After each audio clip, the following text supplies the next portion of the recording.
नाज़रीन अस्सलामु अलैकुम वरहमतुल्लाहि वबरकातुहू।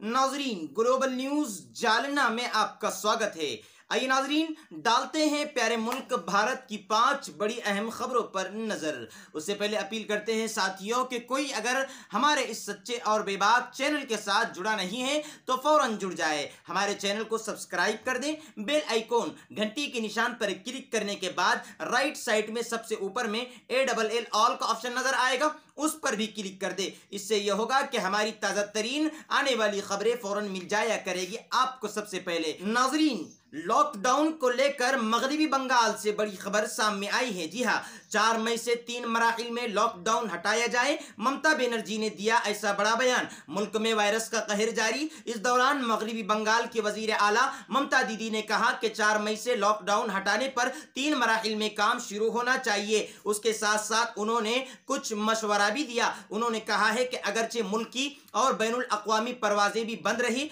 और लंबी दूरी की ट्रेनें भी बंद रखी जाए। इससे पहले ममता बनर्जी को एक खुला खत लिखा गया जिसमें कोविड-19 की वजह से हुई अमवात की वजूहात की गलत रिपोर्टिंग और इंतहाई कम टेस्ट होने पर तशवीश जाहिर की है। खुद को बंगाली डॉक्टर, हेल्थ साइंस और तिब्बी सर्विस फराहम बताते हुए उन लोगों ने कहा कि पूरे मुल्क में वायरस की काफी टेस्टिंग न होने की वजह से वो फिक्रमंद है और मगरिबी बंगाल में ये सूरत हाल और भी ज्यादा परेशान करने वाली है। जबकि टेस्टिंग की यही सूरत हाल बिहार की भी है, लेकिन अब तक किसी बीजेपी लीडर ने कोई सवाल नहीं किया। खत में कहा गया है कि गुज़िश्ता 1-1.5 हफ्ते में हमने मगरिबी बंगाल में कोविड-19 को लेकर बढ़ते हुए खदशात को देखा है। 2 मखसूस मसाइल जो हमारे लिए सबसे ज्यादा परेशान करने वाले हैं, एक ये है कि मगरिबी बंगाल में इंतहाई कम टेस्ट हो रहे हैं और दूसरा ये कि कोविड-19 के मरीजों की मौत की वजूहात को लेकर गलत रिपोर्टिंग की जा रही है।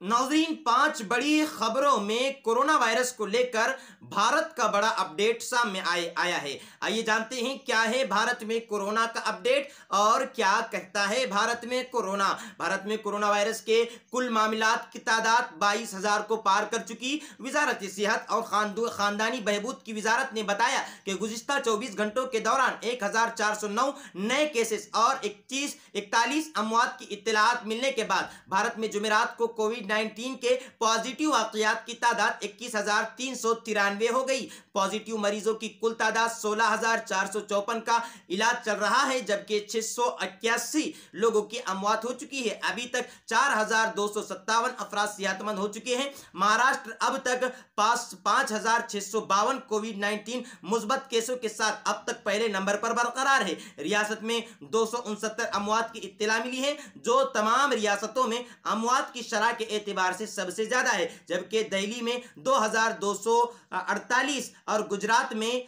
2,407 कोरोना के मुस्बत मामला दर्ज किए गए हैं। नाजरीन, एक ऐसी खबर सामने आई है कि रियासतों पर कोरोना बहरान से लड़ने के लिए मरकज कोई पॉलिसी न थोपे। कांग्रेस ने दिया बड़ा बयान। कांग्रेस ने कहा कि लॉकडाउन की वजह से लोगों के सामने मसाइल पैदा हो गए। उनके हल के लिए मरकज को जरूरी इकदाम के साथ साथ रियासतों को इस वबा से लड़ने के लिए इक्तिसादी तौर पर मजबूत बनाकर उन्हें अपनी सूरत हाल के मुताबिक काम करने देना चाहिए। कांग्रेस के जनरल सेक्रेटरी सी वेणुगोपाल और महकमा मवासिलात सरबराह रणदीप सिंह सरजेवाला ने जुमेरात को पार्टी के आला तरीन पॉलिसी साज यूनिट कांग्रेस वर्किंग कमेटी की मीटिंग के बाद प्रेस कॉन्फ्रेंस में कहा कि रियासतों को इक्तिसादी तौर पर मजबूत बनाया जाना चाहिए और उसके लिए उन्हें इक्तिसादी पैकेज दिए जाने चाहिए। कोरोना वायरस की लड़ाई रियासतों को लड़नी है, इसलिए उनको इक्तिसादी तौर पर मजबूत बनाया जाना चाहिए। मरकज की पास रियासतों का जो भी पैसा है उसे बहरान के इस वक्त में वापस किया जाना चाहिए। नाजरीन, बीजेपी हिंदुस्तान में फिरका वारियत का वायरस फैला रही है। सोनिया गांधी ने भी ऐसा बयान दिया है। उन्होंने कहा है कि वर्किंग कमेटी ने यह भी तजवीज रखी है कि रियासतों को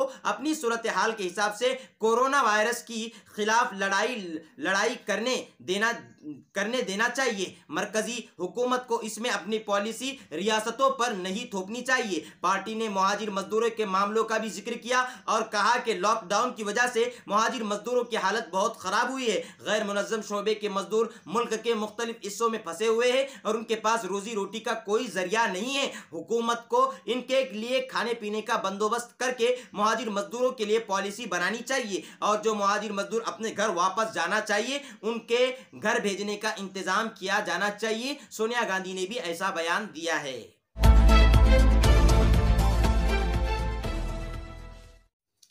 नाजरीन, गुज़िश्ता दिनों से ये खबरें सामने आ रही है कि डॉक्टरों पर भी हमला हो रहा है। डॉक्टरों को हमले को लेकर बड़ी खबर सामने आई है। डॉक्टरों पर हमला करने वालों को अब होगी 7 साल की सजा।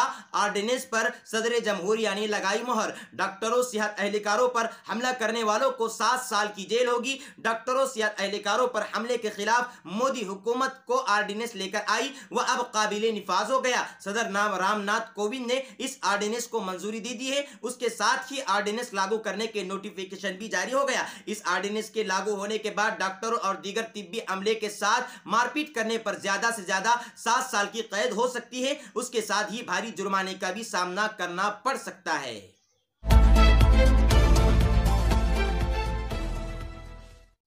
नाजरीन, बिहार से एक बड़ी खबर यह भी सामने आई है कि बिहार को एक शख्स को गोली मारकर हलाक कर दिया गया और वो पुलिस वाले का बेटा था। बिहार के जिला बांका में नामालूम हमला आवरों ने एक पुलिस जवान के 30 साला बेटे का गोली मारकर हलाक कर दिया गया है। पुलिस ने जुमेरात के रोज इस बात की जानकारी दी है। एक ऑफिसर ने कहा कि चारशंबा की शाम मंगरू यादव मकामी पुलिस स्टेशन के रास्ते पर थे जब हमला आवरों का एक ग्रुप बोसा ब्रिज पर नमूदार हुए और उस पर फायरिंग करनी शुरू कर दी है। उन्होंने मजीद कहा कि मस्कुरा मुलजिमीन मंगरू को खून में लथपथ हालत में ब्रिज पर छोड़कर फरार हो गए। मंगरू लखन यादव का बेटा था जिसको मस्कुरा जिला के सिया पुलिस स्टेशन में तकर्रुर किया गया। पुलिस स्टेशन इंचार्ज देवेंद्र राय ने कहा कि पुलिस मामले की जांच कर रही है।